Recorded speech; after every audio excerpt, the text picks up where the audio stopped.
Hello, and welcome to the very first episode of Food is Aging You.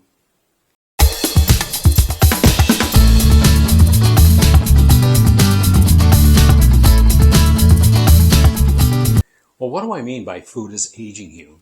Well, I believe that you can live a long, healthy life without drugs or disease if you pay attention to your diet and what you're putting into your shopping cart.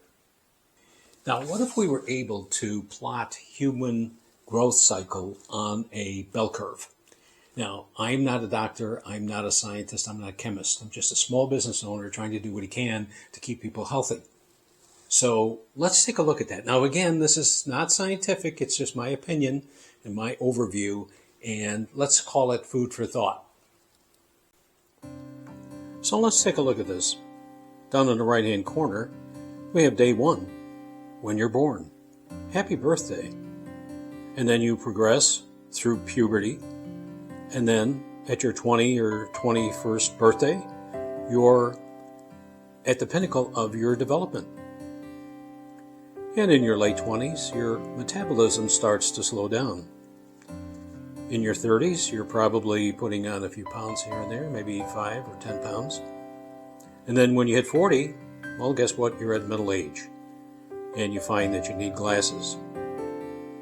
When you progress through 40, 45, and then towards 50, you find that signs of aging start to appear. You might develop high blood pressure, or you might have the beginning stages of obesity. And as you progress through your 50s to 60, you might be faced with arthritis, kidney disease, dementia, diabetes, stroke, cancer, a lot of other things.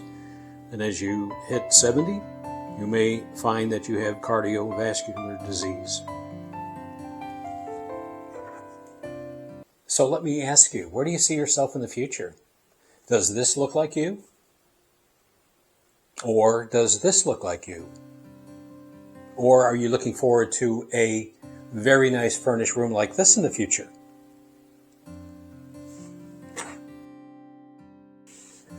Healthcare spending in the United States today is $4.2 trillion. That's trillion with a T, healthcare spending. And 25% of that is Medicare currently. And you know, in the future, if you're planning on assuming that there'll be a nursing home room for you, chances are it won't be there. Because currently today, nursing homes are underfunded and understaffed.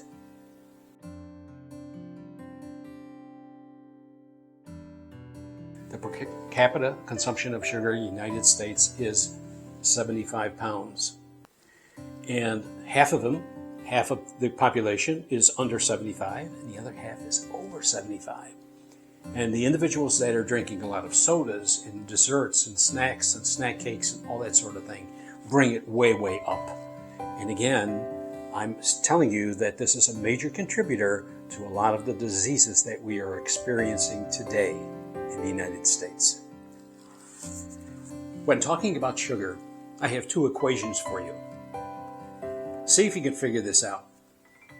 We got 4 equals 1 and 3 equals 1. You have an idea what I'm talking about?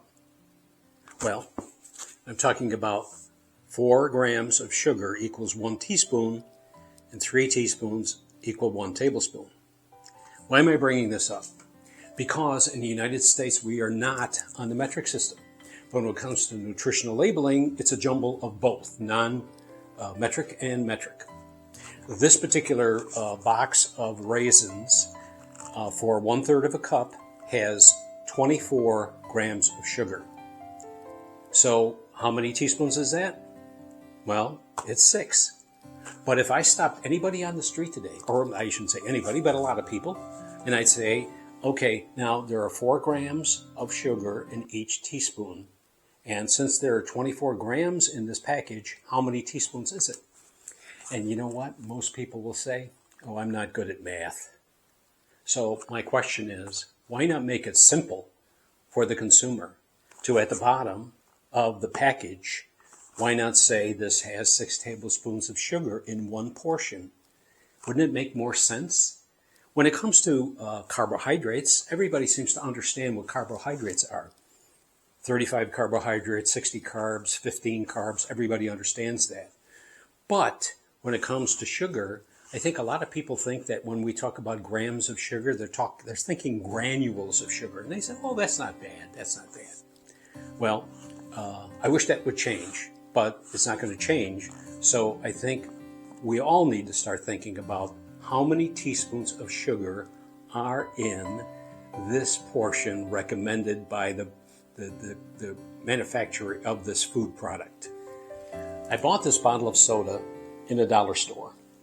And if you look at the label, you'll see 150 calories. And over here, 150 calories. Now, the normal average consumer probably would say, well, that's not bad for this bottle. But wait, if you look here in the fine print, it says about 3.5 servings in this bottle. Now, I didn't buy this to drink because I don't drink soda, but just as an example of what I'm talking about, how labels are misleading. Now, a lot of people will consume this entire bottle of soda, and some people may split it half in one afternoon, the other in the evening. And if it's a really hot day, chances are they'll consume the entire bottle of soda. And what are we looking at? It's 143 grams of sugar, or 36 teaspoons of sugar, and wait for it, 525 calories. Converted, it's pretty much liquid sugar.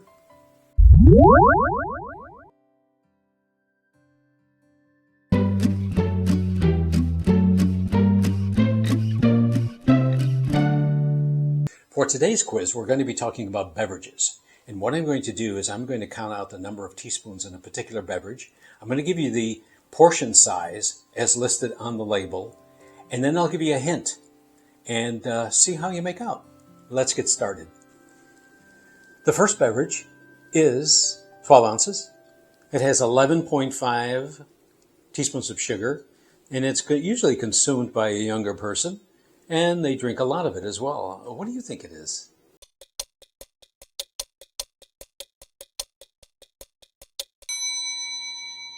So, this goes for pretty much any drink, and I just happen to choose this one.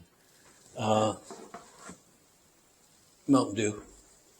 And, this goes for any soda pretty much. If somebody's buying a soda and it's 12 ounces, it's probably going to have that amount of sugar in it. Beverage number 2, 8 ounces, 5.5 teaspoons of sugar, and people drink this, I would say, mostly in the morning or later on in the day when they want to spike it with a little alcohol.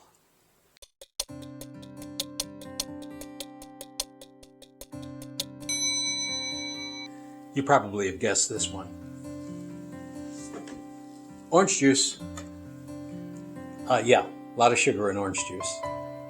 It's natural sugar, or quote natural sugar, but there's no added sugar to it. No refined sugar, let's put it that way. But yeah, sugar in orange juice, and there's a lot of it. The next beverage is pretty much consumed by everybody. You might have it in the morning, maybe with your lunch, or you might have a glass of it before you go to bed at night. It's an 8-ounce serving, and it has 3 teaspoons of sugar.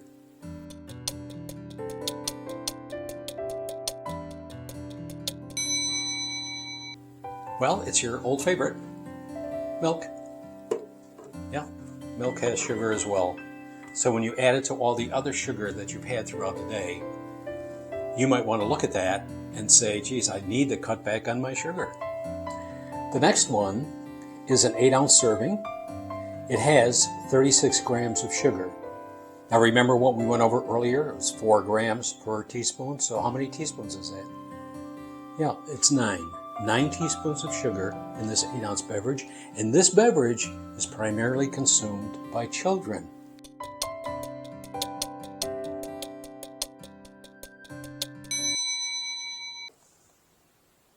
Well, have you guessed? Grape juice. Unfortunately, I mean, when you look at how much sugar is in here, you have to weigh it against the benefits, because take this into consideration. Your child has a glass of grape juice, And then they have cereal, which is loaded with sugar, and milk, which has sugar. And you can see where I'm going with this. It's sugar on top of sugar on top of sugar. So just need to be careful. This beverage is one that we don't talk about very often. It's 11.5 ounces. It has 2.5 ounces of sugar, but it's not added sugar. It is sugar just that comes from the beverage itself. It only has 60 calories, and the only hint I can give you is this one.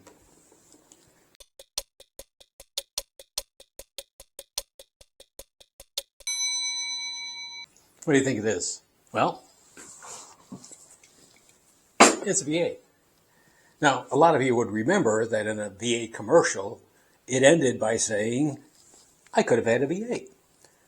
Now, this is, again, only 60 calories, 2.5 teaspoons of sugar, and it's refreshing, and it hydrates you. And I have nothing to do with V8 at all, but I happen to buy this product, I like it, and you may like it too. I have a suggestion for you. Why don't you take a break? Put your phone in airplane mode, get together with a friend, and make something in your own kitchen from scratch. You'll know what the ingredients are, you'll take a break, it'll be beneficial for you, it'll lower your stress, probably lower your blood pressure a little bit, and you'll have fun doing it. So I hope you'll join me. Please subscribe, give me a like, hit the notification bell. The next video I'm working on right now has to do with something that's in your pantry right now, and I think it's going to be very interesting for you. So join me then.